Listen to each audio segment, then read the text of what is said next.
Hello সবাইকে, আমি অন্তরা। আমার চ্যানেল গল্পের বইতে সবাইকে স্বাগত। আমরা শুনছিলাম বিক্রম বেতালের গল্প। আগের এপিসোডে আমরা শুনেছিলাম বেতালের বলা প্রথম গল্পের কিছুটা অংশ। আজকে আমরা শুনবো সেই প্রথম গল্পের শেষ অংশটুকু। তাহলে যারা এখনো গল্পের আগের পার্টগুলি শোনোনি তারা ঝটপট করে গিয়ে আগের পার্টগুলি শুনে এসো, তাহলে এই পার্টটা কিন্তু বুঝতে বেশ সুবিধা হবে। তাহলে চলো শুরু হচ্ছে আজকের গল্প, বিক্রম বেতাল গল্পের পার্ট 5।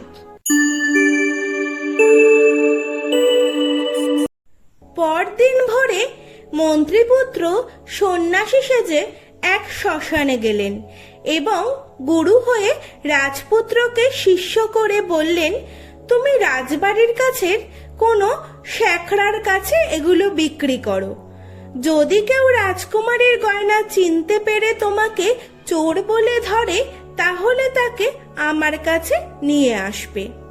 তখন রাজকুমার মন্ত্রীপুত্রের কথা মতো রাজবাড়ির পাশের এক স্বর্ণকারের কাছে গিয়ে এগুলো বিক্রি করতে গেলে স্বর্ণকার এগুলো দেখা মাত্র চমকে উঠল এবং মনে মনে চিন্তা করতে লাগলো যে কিছুদিন আগে আমি এই গয়নাগুলো রাজকুমারীকে তৈরি করে দিয়েছি, এগুলো এর হাতে এলো কি করে?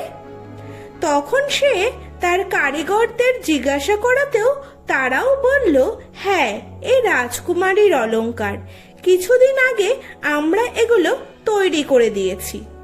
তখন সে রাজকুমারকে চোর মনে করে বলল, এসব রাজকুমারীর গয়না তুমি কি করে পেলে?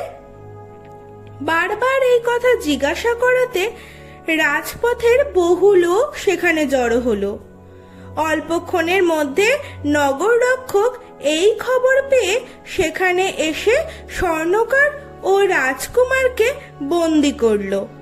তখন রাজকুমার বললেন, এ বিষয়ে আমি কিছুই জানি না, আমার গুরুদেব শ্মশানে থাকেন, তিনি আমায় এসব বেচে দিতে বলেছেন, চলুন তার কাছে, তিনি কি করে এসব পেয়েছেন আমি তার কিছুই জানি না।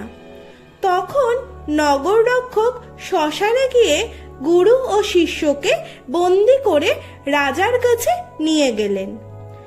রাজা এই গয়না দেখে সন্ন্যাসীর ছদ্মবেশী মন্ত্রীপুত্রকে নির্জনে নিয়ে গিয়ে বললেন, এসব তুমি কোথায় পেলে? তখন সন্ন্যাসী বললেন, আমি কৃষ্ণ চতুর্দশীর রাতে নগরের শেষে ওই শ্মশানে ডাকিনী মন্ত্র সিদ্ধ করছিলাম।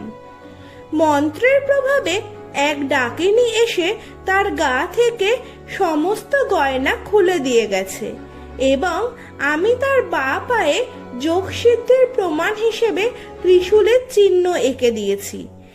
এ সেই সমস্ত গয়না। রাজা তখন অন্দরমহলে গিয়ে রানীকে বললেন, দেখো তো পদ্মাবতীর বা পায়ে কোনো চিহ্ন আছে কিনা। তখন রানী দেখে এসে বললেন, তাদের মেয়ে পদ্মাবতীর বা পায়ে একটি ত্রিশূলের চিহ্ন আছে। এই কথা শুনে রাজা লজ্জায়, রাগে ও দুঃখে অন্ধ হয়ে বললেন, এই পাপিষ্ঠাকে রাজবাড়িতে রাখা উচিত না, একে কি শাস্তি দেব, প্রাণদণ্ড নাকি নির্বাসন? সন্ন্যাসী বললেন, মেয়ে ও বালকদের কখনো মেরে ফেলা উচিত না, আপনি পদ্মাবতীকে নির্বাসন দণ্ড দিন। এই শুনে রাজা অন্দরমহলে গিয়ে রানীকে বললেন, পদ্মাবতী অতি খারাপ মেয়ে, এজন্য শাস্ত্রের বিধান অনুসারে আমি ওকে আমার দেশের বাইরে বার করে দেব, ও থাকলে রাজ্যের অমঙ্গল হবে। তখন রানীও আর নিষেধ করতে পারলেন না। তারপর রাজার হুকুমে পদ্মাবতীকে পালকি করে গভীর বনে রেখে আসা হলো। মন্ত্রীপুত্র তখন রাজকুমারকে সঙ্গে নিয়ে রাজকুমারীর খোঁজে চললেন এবং অনেক খুঁজে সেখানে উপস্থিত হয়ে দেখলেন পদ্মাবতী একা একা গাছের তলায় বসে ভয়ে ও ভাবনায় কাঁদছেন। অনেক কষ্টে তাকে শান্ত করে রাজকুমার তার ঘোড়ার পিঠে তুলে নিজের দেশের দিকে রওনা হলেন। রাজা প্রতাপ মুকুট ও রানী অনেকদিন পর তাদের ছেলে ও ছেলের বউকে দেখে আহ্লাদে আটখানা হলেন। রাজধানীতে আনন্দের ধুম পড়ে গেল। এই বলে গল্প শেষ করে বেতাল বলল, মহারাজ, এবার বলো, পদ্মাবতী, তার বাবা দন্তকাঠ ও মন্ত্রীপুত্র, এদের মধ্যে কে সবচেয়ে বেশি অপরাধ করেছে? বিক্রমাদিত্য বললেন, রাজা দন্তকাঠ। বেতাল বলল, কেন? বিক্রমাদিত্য বললেন, কারণ শত্রুকে মারায় দোষ হয় না। পদ্মাবতী মন্ত্রীপুত্রকে শত্রু ভেবে মেরে ফেলার চেষ্টা করেছেন এবং মন্ত্রীপুত্র পদ্মাবতীকে শত্রু ভেবেছিলেন, তাই তার সাথে নিষ্ঠুর ব্যবহারে তার কোনো দোষ হয়নি। কিন্তু রাজা দন্তকাঠ সঠিক বিচার ভুলে, বাবা হয়ে স্নেহ ভুলে বিনা প্রমাণে মেয়েকে নির্বাসন দিলেন।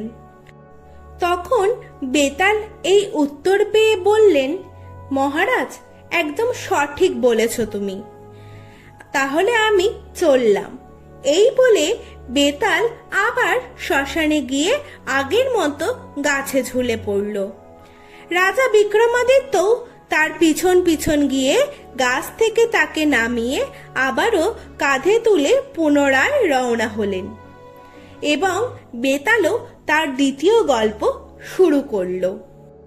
তাহলে আজকের গল্প এইটুকুই। বেতালের দ্বিতীয় গল্প শুনতে হলে একটু অপেক্ষা করতে হবে। বেতালের দ্বিতীয় গল্প আসছে পরের পার্টে।